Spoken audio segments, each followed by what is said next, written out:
Sa mnom u studiju je Olivera Beker, glumica, lutkarka, umetnica koja nam dolazi iz Nemačke, koja je iz Beograda otišla u Nemačku, u Nemačkoj uspela u svom poslu i evo sada je gošća programa Beograd dobro jutro. Dobrodošla. Dobro jutro, bolje vas našla. Olivera je moja školska drugarica i drago mi je da te ugostim u našoj emisiji. I za početak, evo da kažemo, kako si ti počela da se baviš glumom i lutkarstvom? Glumom bavim se od svoje 8. godine, znači imam 41 godinu radnog staža, a sve je počelo jednog lepog dana na prijemnom ispitu u 12. Beogradskoj gimnaziji, odakle se i mi poznajemo. I tamo sam završila glumu i lutkarstvo i onda sam ovde u Beogradu radila u nekim amaterskim pozorištima, Dadov i pozorište Rakovica. 1997. otišla sam za Berlin i tamo radim otprilike 20 godina kao glumac-lutkar. 10 godina imam svoje pozorište, Teatar Boka u Berlinu, Pankov, Volangstrasse, 112, reklama. I igram tamo eksplicitno na nemačkom jeziku i radim kao pozorišni pedagog.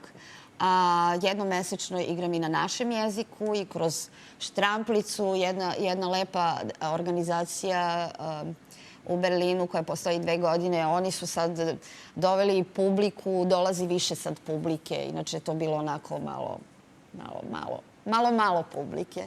I sad je to krenula ta saradnja sa Štramplicom iz Berlina. Tako da surađujemo dalje na projektima sa našom decom. Ne samo iz Srbije, nego sa celog Balkana. Na nemačkom glumiš isto, je li tako? Tako je. Kako si prešla tu jezičku barijeru i kako si učila? Pa jezičku barijeru, meni je trebalo 2 godine da naučim dobro nemački jezik i onda bilo je onako malo nekog francuskog akcenta i sve to. I onda tokom godina ja sam posle 5 godina mogla to već dobro da svladam.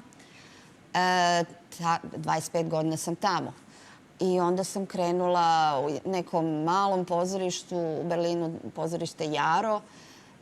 I tamo sam 8 godina otprilike igrala sa njima i krenula onda sa svojom produkcijom, Koferom kroz Berlin, dok nisam našla taj prostor.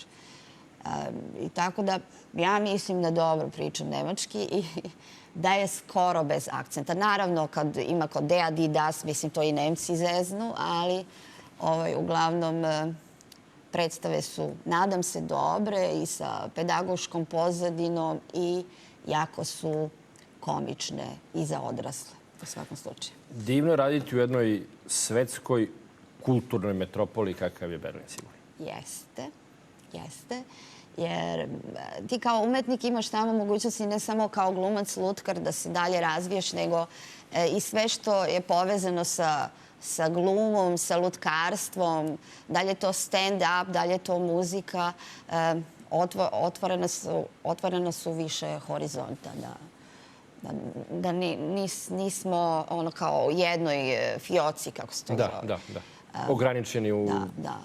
I isto pred kamerom, gluma pred kamerom. Dobro, to nije moja stvar, mislim.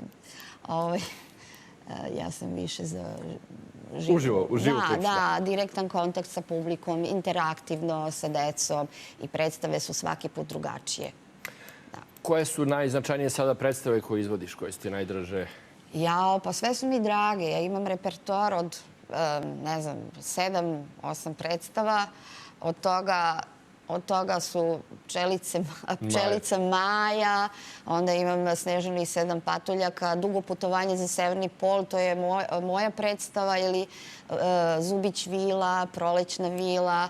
I sad je najnovije u produkciji 3 prasića, koja sam ja 5 puta u Berlinu igrala. I premijera je bila u pozorištu Lane u Kikindi na našem jeziku i sala je bila prepuna. Ja sam bila tako uzbuđena, tako sam bila... Otkačila sam, ali je bilo jako divno. Prasići i Vučići su odradili... Dakle, ovo su lutkice baš iz te predstave, jel? Baš iz te predstave, da. Jer nije ono konvencionalna priča kao priča, sad ćemo tako, bio je jedan lenji, jedan je polulenji, jedan je jako vredan, nego radi se da su ova tri karaktera u predstavi. Ona je, na primer, muzički umetnik, predaje u školi, učiteljica, svira klavir. On je bankar, radi u banci, prodaje, kupuje. On je umetnik i naravno on pravi kuću od drveta, ona pravi kuću od slame. A ovde imamo jednog Vuka, to je naš Vučko Aleksić, i imamo ovde Cvetu. I onda ima još jedna Vučica Gundula koju ja igram kao glumica i mi nagovaramo ovu malu Cvetu da uništi njihove kuće. Znači, radi se o toj grupnom prisiljavanju, što se kod dece dešava, ako onog i onog ne prebiješ ili ako to i to ne uradiš, nećemo da se družimo sa tobom. I priče se uvek završavaju kod mene sa happy endom, sa drugarstvom, da svi budu prijatelji, iako su različiti, Prasići i Vučići. Da to niko ne završi, ne znam, u neki bunar i pun kamenja, nego kao i u Crvenkapi, Vučko igra glavnu ulogu u predstavi. Da, meni je jako dobro tamo i niko me ne baca, samo me pune gumenim bombonama. Evo, Olja ima ovde. Nemoj da diraš. Uglavnom, trudim se da predstave završe sa happy endom i da deca shvate da nisu svi u srži loši, nego da se dešava s razlogom. Jednu lepu, humanu, dobru čak poruku. i odrasli karakteri, kao što je kod Snežane i Sedam patuljaka zla maćeha, ona je zla u mojoj priči zato što je nepismena. Ne zna da čita, da piše, ne zna sama da se oblači, nego je ona prisiljena da bude samo lepa i da se šminka i pred ogledalom i zato. I ona neće da ubije Snežanu, samo će da je uspava ne znam koliko hiljada godina da bi ona bila najlepša. I to se završava happy endom. Sve priče se završavaju happy endom. Što je lepo za decu i deca sigurno lepo prihvatiti. Grimove priče su jako stravične, mislim. Ako znamo kako su krenule te priče, original priče su stvarno horor priče. I onda gledam da sa pedagoškom pozadinom, edukativno da to deci približim i interaktivno. I predstave su svaki put drugačije. Ja imam čak publiku koje dođu 3 ili 4 puta na istu predstavu i kažu svaki put je drugačije. Drugačije, jasno. Rekao, zato što je drugačija i publika. Tome se radi. Olja, lutkice sama praviš? Da. I kreiraš, jel? Da. U svakom slučaju. Jeste, Olja nas je sama napravila, mislim. Ona to radi baš dobro. Imam telefonski poziv. Nemoj sad na telefonu. A dobro, izvinite. Lutkice, to smo mi učili u školi, ako se sećaš. Da ti pitam. Ali ja sam to... Ja sam krenula sa ginjoljka i marioneta na drugu vrstu figura. To su te stone figure koje ja mogu da približim više deci, s koje mogu da odem u publiku. Vučko jako voli da se mazi sa decom. Ja sam jako gulicljiv i svi me gulicaju i daju mi gumene bombone. Majke mi. Pa ti mnogo jedeš gumene bombone. Baš tako. Bravo. Sad sam još to kažem. Veoma si muzikalna i koristiš i gitaru često, je li tako, u svojim predstavama? Da. Pokušavam za vreme predstave, ako ne mogu sad, pošto ja nisam hobotnica i ne mogu isto vreme da sviram i da igram lutkice, onda ide matrica, ali za na primjer, posle predstave, ono kad je kraj, onda pevam pesmicu na ukulele, uživo, animiram publiku da sa mnom pevaju. Možemo te zamolimo da na ukulele nešto malo? Pa, jao. Neću. Ne, pa da. Okej, ovo je iz predstave Tri praseta. Sad ćemo da vidimo da li ću ja to...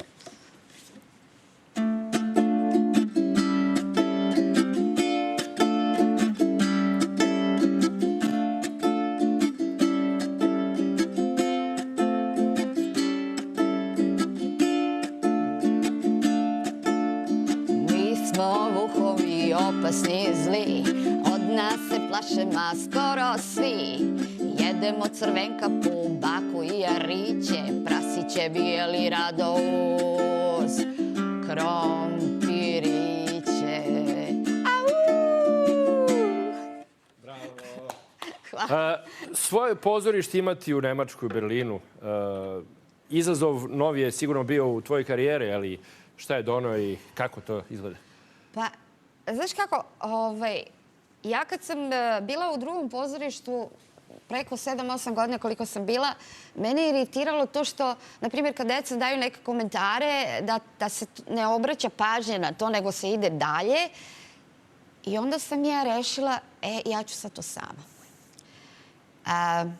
I svi pozorišni komadi koje ja radim razvijaju se kroz tu decu.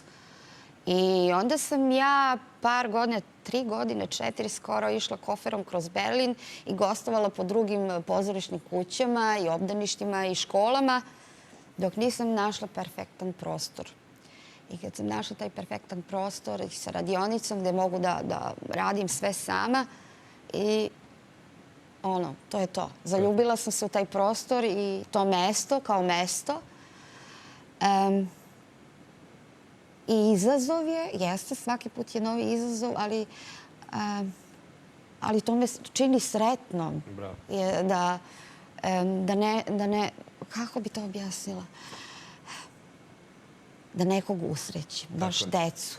I kad vidim tu decu i roditelje koji izlaze iz mog pozorišta, ozarenih lica, čak i odraslih, ovako kad sednu i gledaju, jer je to i za decu od 3 pa do 103 godina. Tu nema granica. Imaš ljudi koji dovedu alibi bebu od godinu dana, a predstave su za decu od 3 godine. Dođu 4 odraslih. Ja to shvatam. I jako sam sretna da oni dolaze sa alibi decom. Sjajno. Da.